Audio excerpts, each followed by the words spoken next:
Amis de la forme et de la santé, bonjour, c'est un grand plaisir de vous retrouver aujourd'hui. Connaissez-vous l'ashwagandha? Connaissez-vous les mystères de cette plante? Aujourd'hui, nous allons tout découvrir, en tout cas découvrir dans les limites de la connaissance, de la science d'aujourd'hui. Et pour ça, nous allons employer une méthode qui s'appelle QQO-QCP. Est-ce que vous connaissez cette méthode pédagogique pour faire découvrir un projet, un objet, et découvrir tout ce qui tourne autour de ce projet. D'accord? Aujourd'hui, nous allons découvrir tout ce qui tourne autour de l'ashwagandha. Vous êtes prêts? C'est parti. Voici la méthode pédagogique QQO-QCP. Alors, qu'est-ce que c'est? C'est qui, quoi, où, quand, comment et pourquoi. C'est une méthode très connue pour présenter un sujet dans son entièreté. Alors, c'est parti. Alors pour moi, et je pense pour vous aussi, la chose la plus importante, c'est de savoir pour qui cette plante est destinée. Voyons voir ça. Alors pour les sportifs, c'est très intéressant. J'adore utiliser cette plante pour les sportifs parce que quand on s'entraîne 6 fois par semaine et les athlètes peuvent s'entraîner 7 à 8 fois par semaine. En plus, les athlètes, ils ont des objectifs de compétition. C'est très difficile. On va avoir du stress mécanique, du stress chronique, cortisol, peut-être psychologique. Et cette plante, elle est formidable pour réguler un peu tout ça. Aussi pour les personnes avec un mode de vie stressant. Oui, quand on a un mode de vie stressant, d'où est-ce que ça peut venir? Ça peut venir du travail psychologique intense, beaucoup de discussions quand on parle beaucoup, quand on a beaucoup d'interactions, tout ce qui va entraîner un peu des efforts psychologiques au quotidien. Et quand on a du mal à réguler tout ça, forcément, au bout d'un moment, on est tous humains. Donc on a du mal à réguler, on va avoir du mal, des difficultés à réguler ce stress. Et dans ces cas-là, pour rétablir la balance au niveau de ce stress psychologique, l'ashwagandha est très utile. Donc pour toutes ces personnes-là, avec un cortisol haut, oui, et tout ce qui concerne le stress et aussi la gestion des émotions. Ça, c'est très intéressant. On continue. Alors pour la nomination, on l'appelle aussi le petit arbuste, le ginseng indien, parce que ça vient bien de l'Inde à la base, le cerisier d'hiver ou le Witania somnifera. Somnifera par rapport à sa capacité à améliorer la qualité du sommeil. Eh bien oui, n'est-ce pas? Parce que quand on diminue le stress, quand on gère ses émotions, forcément, on va augmenter la qualité du sommeil. Alors elle est beaucoup utilisée en médecine hindoue et c'est considéré comme un médicament ayurvédique. Alors attention, c'est assez compliqué des fois de distinguer la molécule active. Parce que qu'est-ce qui nous intéresse? Ce qui nous intéresse, c'est bel et bien la molécule active, la withanolide. Et c'est pour ça que quand on achète un complément alimentaire d'ashwagandha, il est conseillé d'avoir un minimum 25%, il est noté sur la boîte, hein, de withanolide. À quoi ça nous aide? Abaisser le cortisol, oui, bien sûr. La résilience au stress, surtout pour ça, hein, au quotidien, baisse le risque d'ulcère au niveau de l'estomac. On sait peut-être que, enfin, c'est un effet secondaire peut-être, le fait de baisser cette risque d'ulcère au niveau des intestins, de l'estomac. Parce qu'en baissant le stress, on va baisser ce risque d'ulcère. Parce qu'on sait que le stress peut provoquer ce risque, n'est-ce pas? Ça régule la glycémie. Soutien fort de la cognition. Bah, très fort, parce que le vutanolide, cette substance active, on sait maintenant dans les études, c'est quasiment sûr à 100% que ça booste la fonction de cognition émotionnelle, tout ce qui est ce soutien psychologique. Et c'est fort intéressant pour beaucoup de monde, n'est-ce pas? Notamment même les athlètes, hein, qui veulent rester concentrés, qui veulent rester focus en compétition ou même pour le développement musculaire, par exemple. On continue. Alors, où? Là, je vous ai mis où est-ce que je peux me renseigner pour trouver des renseignements sur cette ashwagandha. Alors, il y a une bonne étude scientifique qui a été réalisée, menée, managée par le docteur Adrien Lopresti. Alors, vous voyez qu'il est managing directeur. Directeur de quoi? De la clinique Mental Research Institute de l'Australie. Voyons tout de suite cette étude scientifique. C'est une étude scientifique de 16 semaines. Bon, C'est un temps assez intéressant, même si on aimerait bien que sur le long terme, on ait des études scientifiques plus longues, bien sûr, hein. 57 hommes légèrement fatigués. Intéressant. Entre 40 et 70 ans, très bien, en surpoids. Ça, c'est très intéressant aussi. Quelles mesures ont été prises principalement? Alors, quatre hormones. La testostérone, le cortisol, le DHEA et l'estradiol. Alors, ce qu'il faut savoir, c'est qu'il y a un équilibre entre toutes ces hormones et qu'il y a souvent des balances. Par exemple, quand on a un cortisol haut, c'est-à-dire l'hormone du stress, l'hormone aussi, c'est une hormone anti-inflammatoire. Quand on va faire de l'inflammation en faisant du sport, on va créer du cortisol. Pourquoi? Parce que ce cortisol va baisser cette inflammation. C'est une information très importante, n'est-ce pas? Alors, dans cette étude de 16 semaines, les hommes ont une augmentation de la testostérone. Oui, les amis, l'ashwagandha a tendance à augmenter la testostérone. L'ashwagandha? Non, le withanolide, c'est la substance active qui se trouve dedans. Et je répète, quand on achète un complément alimentaire d'ashwagandha, il faut bien vérifier la dose de withanolide, 25% minimum. Et ça a une tendance à augmenter le DHEA. D'accord? Il y a une balance, un équilibre entre le cortisol et le DHEA. C'est-à-dire que quand on a un cortisol haut, généralement le DHEA a tendance à descendre un tout petit peu. Et en augmentant le DHEA, on diminue les effets négatifs du cortisol. Donc c'est en cela que le withanolide est intéressant, parce que ça contrebalance les effets du cortisol. D'accord?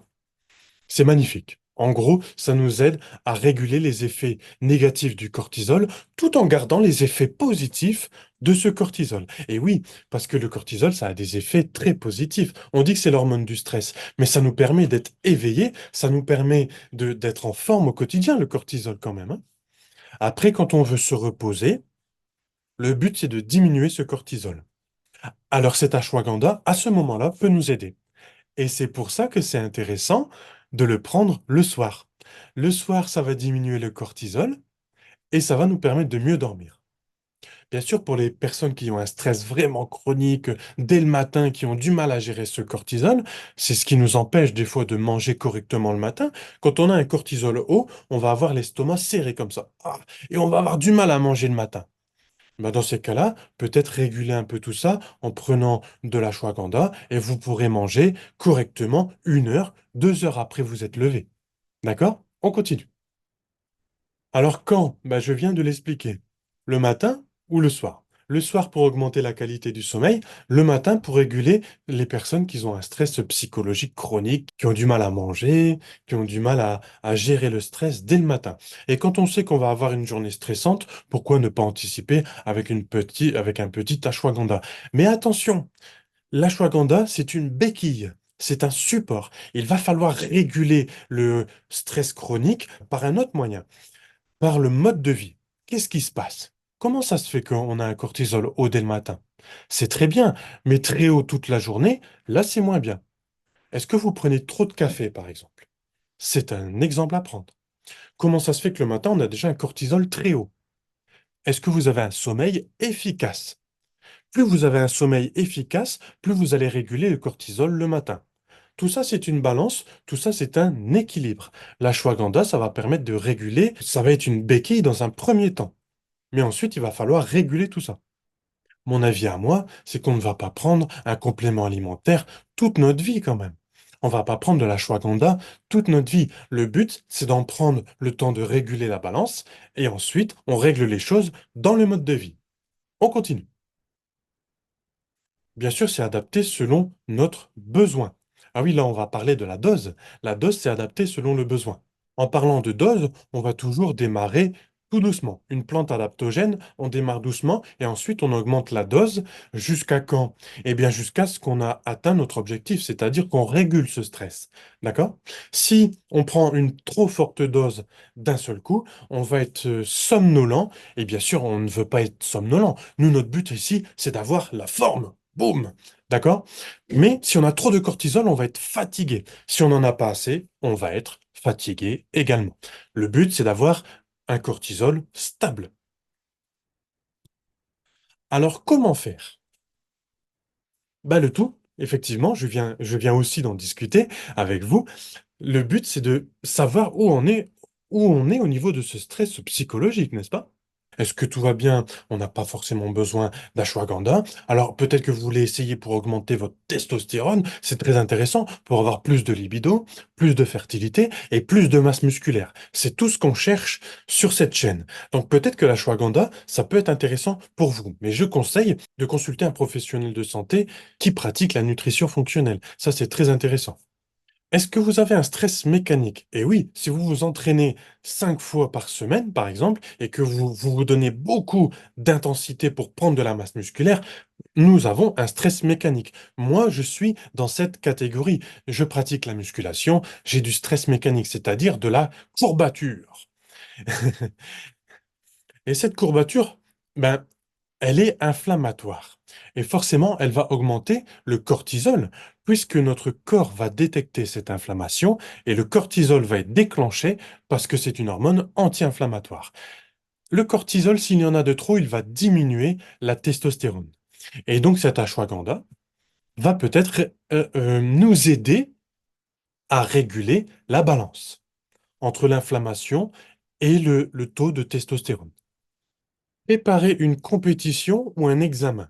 Que ce soit une compétition ou un examen, la réaction physiologique va être la même. On va déclencher du cortisol à cause du stress psychologique provoqué par cette compétition ou cet examen. C'est tout à fait normal. Nous sommes tous humains.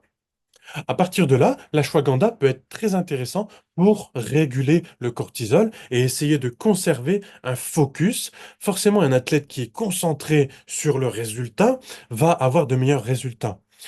Un étudiant qui va être plus concentré et faire moins de stress, forcément, il va avoir de meilleurs résultats, n'est-ce pas? Donc, elle sert à optimiser, d'accord? Optimiser quoi? Le sommeil, ah oui. La testostérone, bah oui, ça a été prouvé, scientifiquement prouvé.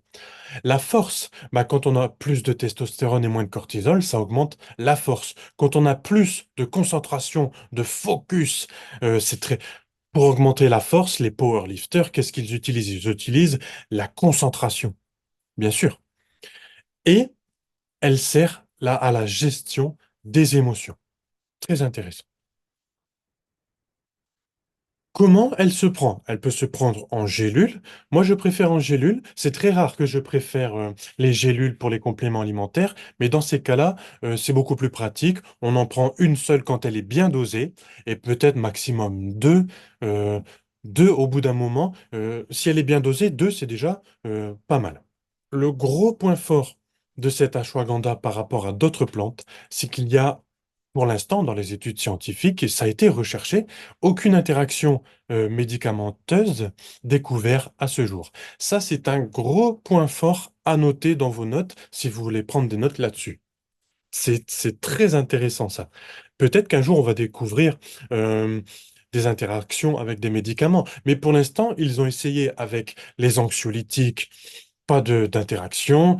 Tout ce qui est médicaments qui jouent avec le psychologique, neurologique, régulateurs de l'anxiété et du stress, il n'y a pas eu d'interaction. Et ça c'est très intéressant parce que d'autres plantes ont beaucoup d'interactions. Faites attention avec ça. D'accord? Alors maintenant on en vient à la fin, à la conclusion, au grand résumé. Pourquoi? Pourquoi le prendre? Eh bien, vous voyez ici, pour mieux digérer.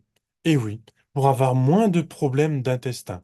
En régulant le stress et en faisant baisser le cortisol, l'hormone du stress, on va mieux digérer.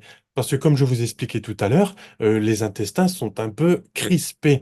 Donc on va beaucoup moins digérer, on va moins déclencher tout ce qui permet de digérer, l'acide de l'estomac, les intestins vont savoir moins motiler pour digérer euh, le bol alimentaire. Donc c'est très intéressant cet ashwagandha pour réguler le stress et du coup mieux digérer. Quand on est sportif comme moi par exemple et qu'on veut manger beaucoup pour prendre du muscle, ça peut être intéressant de gérer le stress. Pour avoir plus de force, ici vous voyez, un plus de testostérone, plus d'énergie, ben oui, quand on a moins de stress et moins de cortisol, on va avoir plus d'énergie.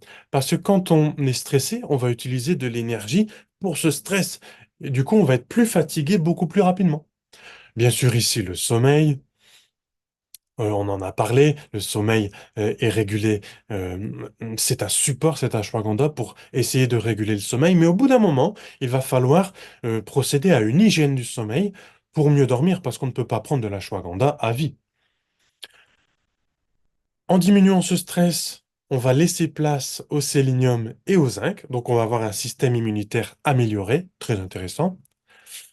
En diminuant le cortisol et en augmentant la testostérone, on va améliorer la libido et la fertilité. Vous voyez ici, très intéressant. Ça peut être un support pour avoir plus de fertilité et avoir une meilleure procréation, pour avoir un bébé et qu'il soit en forme aussi, ce bébé, c'est très intéressant ça, mais on pourrait faire une vidéo beaucoup plus améliorée là-dessus et peut-être perdre plus facilement du poids. Et n'oubliez pas le point fort, avec moins d'interactions médicamenteuses.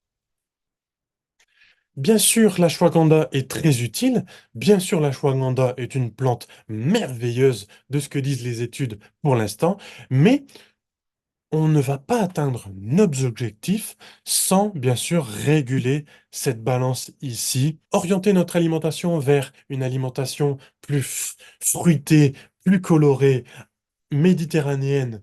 Bien sûr, ça va nous aider. L'ashwagandha ne peut pas tout faire tout seul, n'est-ce pas? La complémentation entre le mode de vie et l'ashwagandha, c'est là que nous allons avoir du résultat. À bientôt, gardez la forme.